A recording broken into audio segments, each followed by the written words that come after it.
I've been rapping for about 17 years, okay?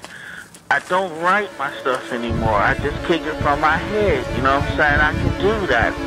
No disrespect, but that's how I am.